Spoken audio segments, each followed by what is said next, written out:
Monsieur le Président Théo, parce qu'on est à Lubumbashi, quoique cette émission est suivie chez vous à Goma, comme à Kisangani, on nous regarde, mais c'est à Lubumbashi qu'on la tourne. Pourquoi êtes-vous à Lubumbashi aujourd'hui? Merci, je suis à Lubumbashi aussi dans le cadre de mes fonctions. Oui. Des fonctions que je ne vous ai pas dit tout à l'heure dans ma présentation. C'est dire qu'à la FECOFA, j'ai une formation interne, une expertise interne par rapport à tout ce qui a trait au gazon naturel et au gazon artificiel. Okay. Donc les aires des jeux. La loi 1, c'est comme ça qu'on l'appelle. Oui. Curieusement, ce n'est pas la loi 1. Non, la loi 1. C'est la loi 1. Alors, la loi 1 nous astreint à un comportement en tant que sportif exerçant le football. Cette loi, c'est la toute première qui crée le football. C'est le terrain de football. Ouais. Et depuis un certain moment, depuis 2008, en Afrique, avec le président Blatter, dans sa campagne africaine, par rapport à la Coupe du Monde 2010 en Afrique du Sud, nous avons opté aussi pour des gazons synthétiques.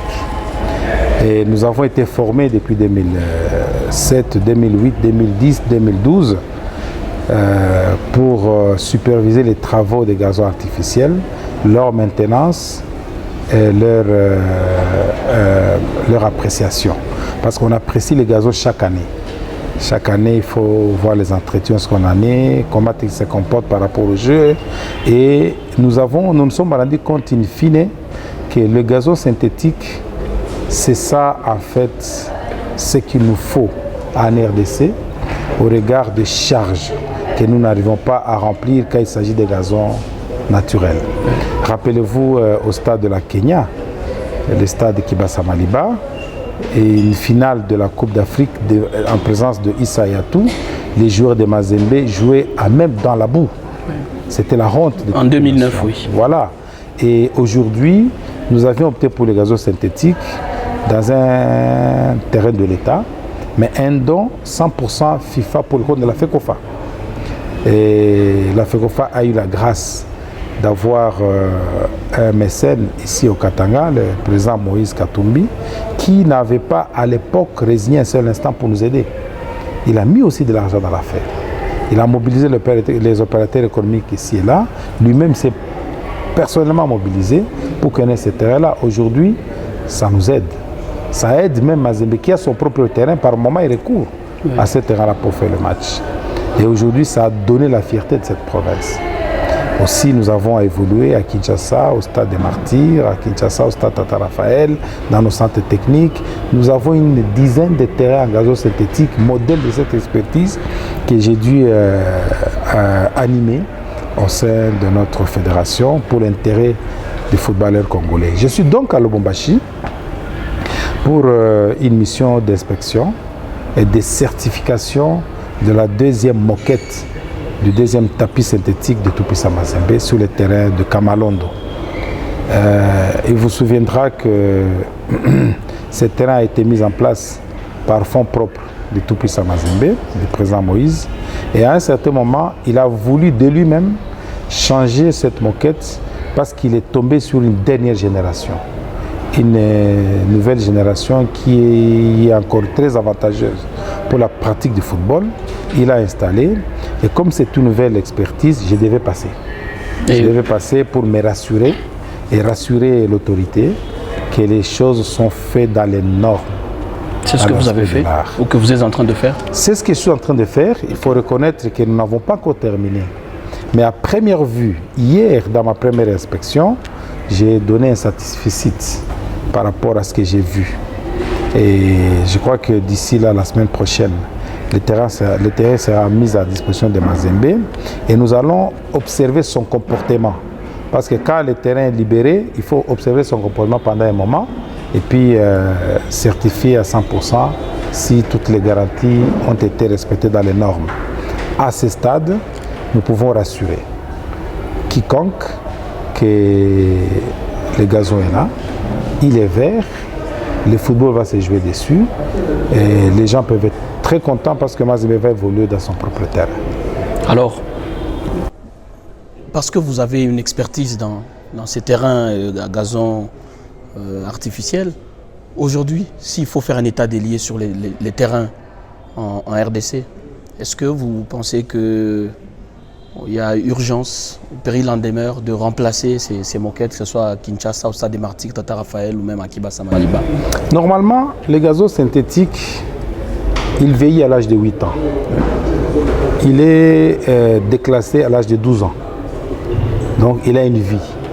Mais comme une personne normale, comme le terrain doit être entretenu. Donc il doit être brossé, il doit être respecté, il doit être arrosé par moment pour garder sa clarté. Pas arrosé parce qu'il doit pousser, mais arrosé parce qu'il doit garder sa clarté, nettoyer si vous voulez. Il doit être brossé régulièrement, rechargé à des endroits. Donc un terrain en gazon artificiel vit aussi normalement. Alors si les normes ne sont pas respectées et qu'il subit une forte charge et il est abandonné, il se meurt après 2 ans. Ainsi, la CAF, l'ayant remarqué, nous a mis en demeure toute l'Afrique si vous voulez, en disant que les terrains qui auront plus de 2 ans nécessitent un remplacement ou si vous voulez une inspection à fond et vérifier si toutes les règles sont encore remplies. Ainsi, nous avons été aussi sous ces coups-là au pays. Heureusement d'abord pour Mazembe parce que lui, il a anticipé.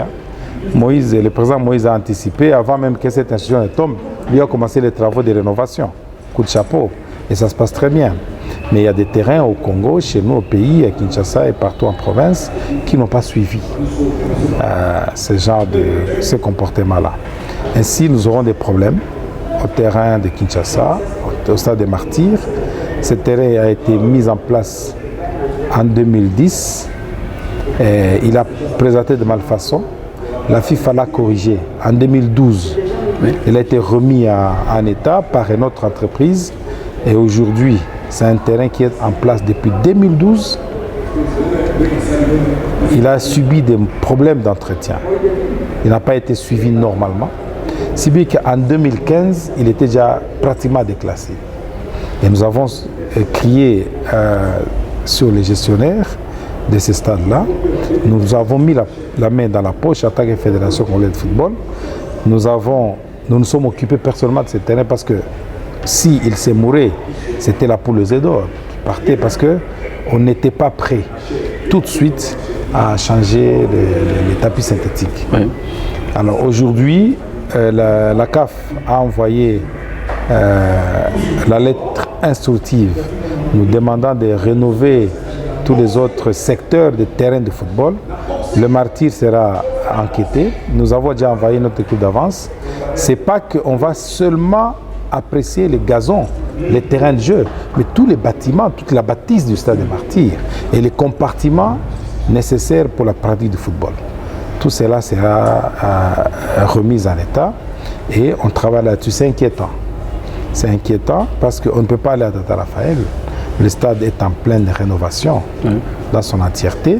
On ne sait pas où aller si Martyr pose vraiment un problème. Ça sera Kamalondo naturellement? Kamalondo, il faut que les choses se disent aussi clairement. Oui. Il faut que les choses se disent clairement. Kamalondo, c'est un terrain privé. C'est un terrain d'un citoyen congolais qui s'appelle Moïse Katumbi Chapwe, président du tout-puissant Mazembe Ngbert. Je vois très mal un pays recourir à la seule volonté d'un individu pour jouer un match. Aujourd'hui, l'État congolais n'est pas en faillite, il doit se prendre en charge. L'État congolais doit se prendre en charge et les infrastructures sportives appartiennent à l'État. On peut faire beau crier dans tous les médias, si le décideur politique n'a pas encore pris ses responsabilités en main pour penser encadrer sa jeunesse compétitive qui joue le football et qui amène la joie aux Congolais, c'est la fin d'une nation. Ce sera la fin d'une nation. Nous interpellons nos autorités, le gouvernement, le ministre des Sports, le Premier ministre, le chef de l'État, pour que les terrains de la RDC répondent aux normes de la FIFA et qu'on ne pense pas recourir aux terrains privés des individus, des opérateurs libres pour la pratique du football, surtout en championnat. Je vois très mal amener les léopards jouer dans un terrain privé, tout simplement parce que le Martyrs n'est pas en mesure de recevoir les matchs de football. C'est la honte. Et pourtant, le stade des Martyrs a plusieurs fois été fermé pour question de modernisation. On devait placer les sièges partout, mais ce qui n'a jamais été finalement le cas. C'est quoi le problème? Nous avons encore crié, nous avons encore parlé, nous avons été reçus. Dernièrement, je crois que vous avez vu, le président Omari a été avec le ministre des Sports. Le ministre des Sports qui n'est pas n'importe qui, c'est Amos Mbayo, qui vient du mouvement sportif, qui maîtrise très bien le dossier, qui connaît nos problèmes et il a pris en charge l'affaire. Je crois que lui-même, il ne pourra jamais à un seul instant se laisser narguer et il se battra. Il va se battre au niveau de ses collègues du ministre des Finances, du Budget, au niveau du Premier ministre, pour que le stade des Martyrs soit revêtu de sa belle robe et recevoir les matchs de compétition. Zetter Club de la CAF et le match des éliminatoires de la CAN pour les équipes nationales de la RDC. Ça, c'est un souhait. Et nous lui avons dit, le président Omar lui a dit qu'il n'est pas normal que dans ce pays, qu'on n'ait pas un seul stade qui répond aux normes. Et je pense que les démarches sont en train d'être menées, ci et là, pour que la CAF puisse nous accorder un certain délai qui puisse nous permettre, comme vous disiez tout à l'heure, à mettre le siège dans tous les gradins du stade des Martyrs et aussi à rénover l'aire de jeu et aussi les autres compartiments qui nécessitent un coup de balai.